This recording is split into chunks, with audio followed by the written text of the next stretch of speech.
So we are here today with Lynn, who is from Trendco, and Trendco are a wig company. Prices are because of the base, but they're all a mod acrylic fibre, so are all exactly. Okay, so this morning we asked a question in the Alopecia UK Facebook group. We asked people for their questions around wigs, so now we're just going to do a bit of a quick fire round with a few questions for Lynn to try and just get a few answers. So the first one is around what do you use on your wigs? Obviously there's a difference between synthetic and human hair. What should people wash their wigs with? As you just rightly said, there is a difference between synthetic and human, so there are two really specific types of products. We do sell special shampoos, conditioners, treatments for fibre, and with a different kind of fibre, for example with the FlexiFibre with heat, that needs very specialist treatments. Sometimes they need more moisture. What you have to be careful with washing a synthetic wig is not using hot water. You use virtually lukewarm water because again heat will damage, melt a synthetic wig, and this is across all ranges, not just ours. It is generic across the ranges. People do use fairy liquid and baby shampoo. They use all sorts of things, and we do hear some horror stories. For example, with conditioner, people do use Lenore, and I think this came up on the site the other day as well. Yes. We have our own.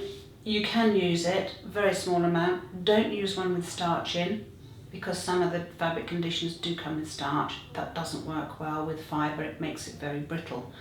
These are all learning curves, but you can use a little bit of non-scented conditioner, washing conditioner.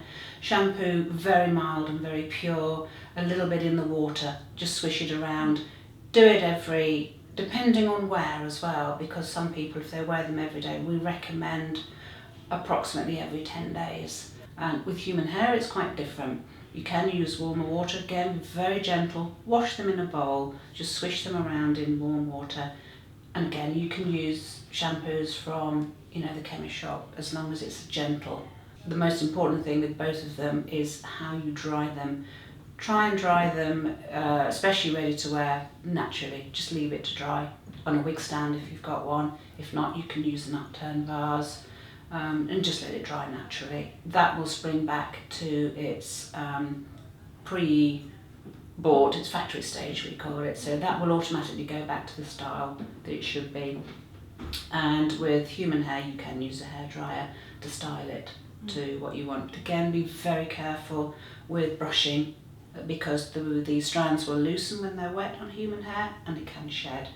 And these are the most common complaints we get from aftercare and how it's treated. So just to explain a little bit about, there was certain wigs there that we tried on where you said they're only suitable for complete hair loss. Why is that? That's because they're custom made, or as in the Supplex one, very, very close fitting, very tight fitting, polyurethane base. If there's hair underneath, they will slide off. And a custom made wig is made specifically for it's made individually to a person's requirement. So it is, a mould is taken of their head, sent to the factory with the hair choice and style and colour, and made specifically for them. Any ready-to-wear wig, any synthetic wig, any human hair ready-to-wear wig can be worn with anyone with complete hair loss. However, these custom made and Supplex are only for people with complete hair loss. That's the difference. So we've had a few people mentioning about frizz on wigs, and I know you started to explain a little bit earlier. Could you just expand on what happens and why it is that wigs frizz? Yeah, sure. Friction frizz will happen. Nobody can tell you that it won't, because it will. Because it's a synthetic fibre, and anything that rubs against it, literally from this length downwards, will have friction frizz. Wearing jumpers, sitting against a car seat, in an office, wearing clothes, this will occur, and it happens at the ends of the wig. Literally, they rub against each other and cause friction, and that causes them to go quite frizzy at the ends.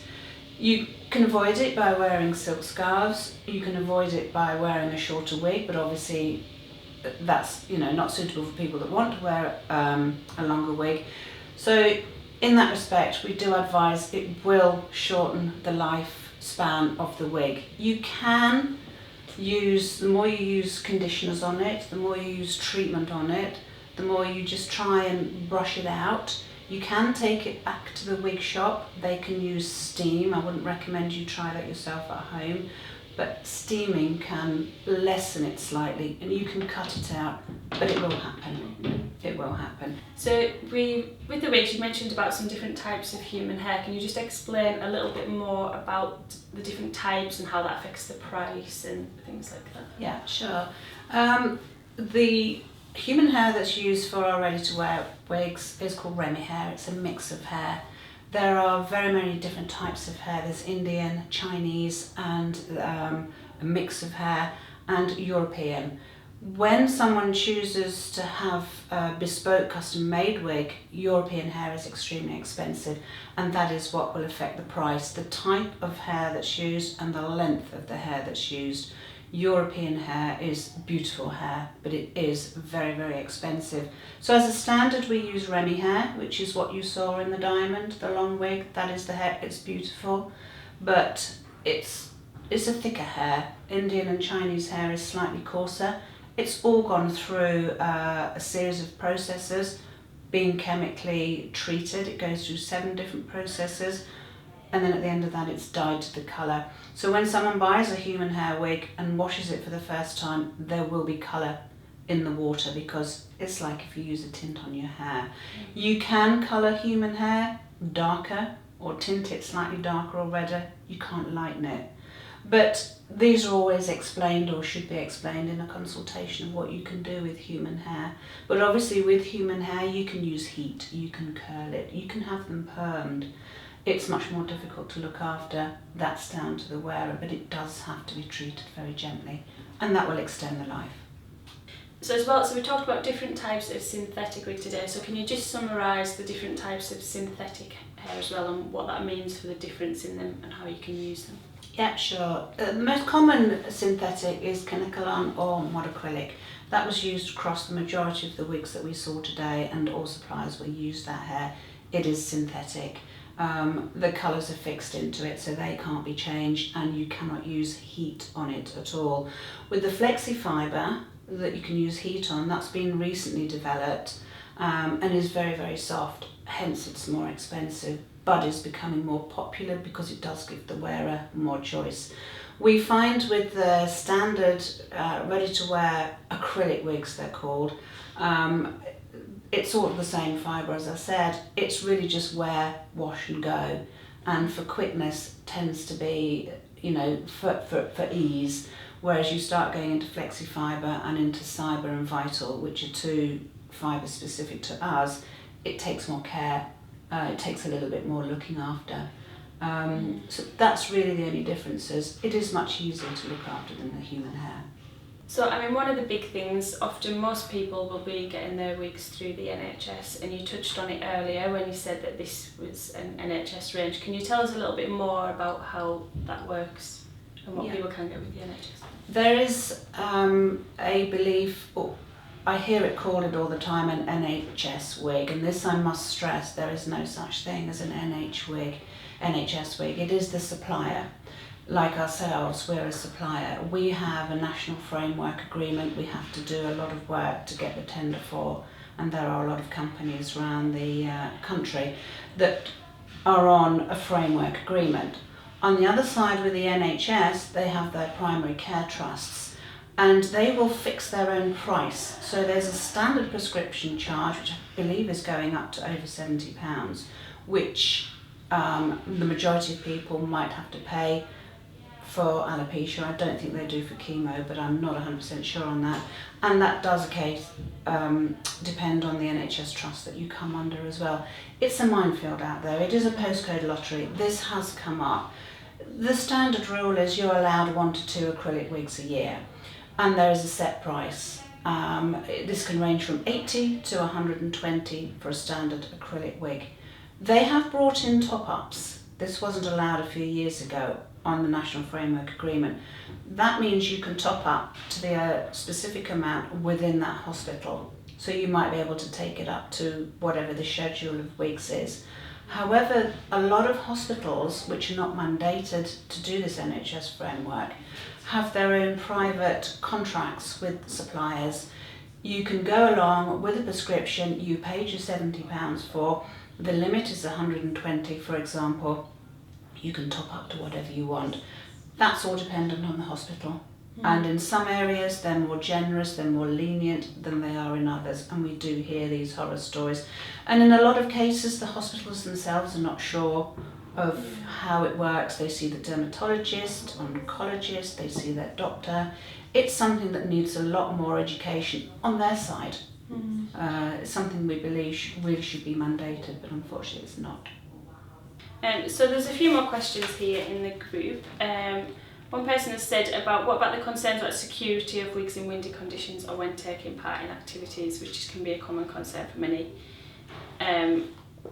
What can we do about this to kind of improve security? There are adjusters on the back, which we saw earlier on. That's more to help the fit rather than the safety. So it's about the importance of the wig being properly fitted. Properly fitted, definitely, without a doubt. And with a standard, which comes in a standard size, always use the adjusters if it doesn't feel right. But there are tape tabs.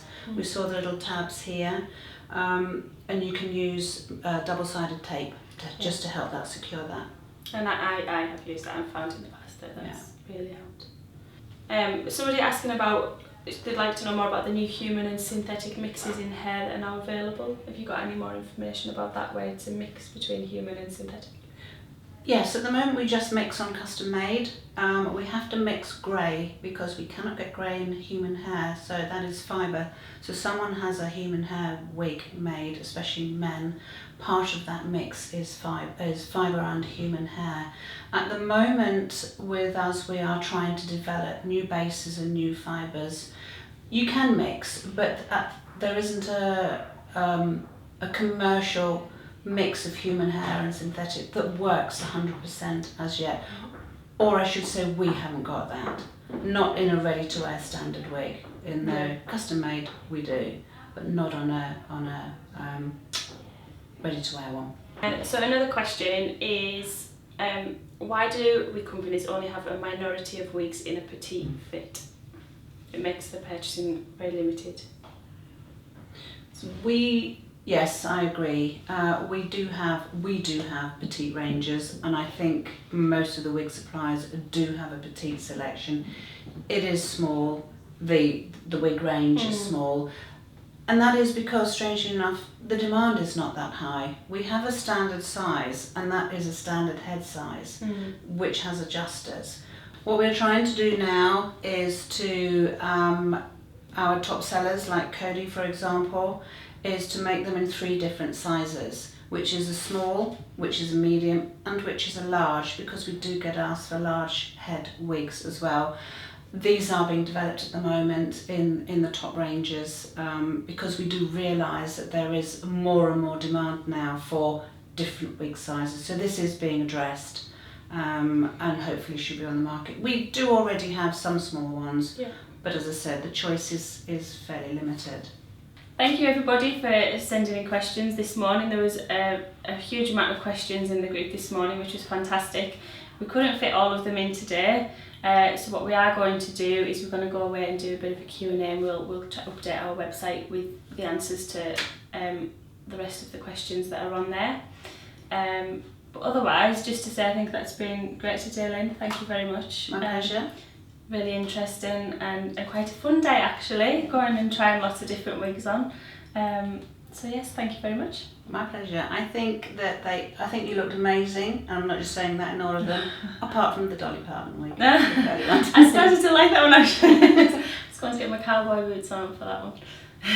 I would just recommend you talk to your wig supplier. That's where you get the best information from, and make your own decisions. I think it's definitely been, because I haven't actually done this for a long time, and I think, I'm not sure where I've been getting my wigs. I've just made my wigs last a long time, and I always had the same one for a long time. I was always somebody who very much wanted to keep my hair the same and try and get it the same as what I always had. But doing this today, I don't know if I've actually done this, but I've just tried on a lot of different wigs, a lot of different types of wigs. And it does, it is unexpected sometimes, the ones that you like the best. So I do recommend other people like, you know, go and see your local wig supplier and just try lots of different wigs on and lots of different styles on as well. Yeah.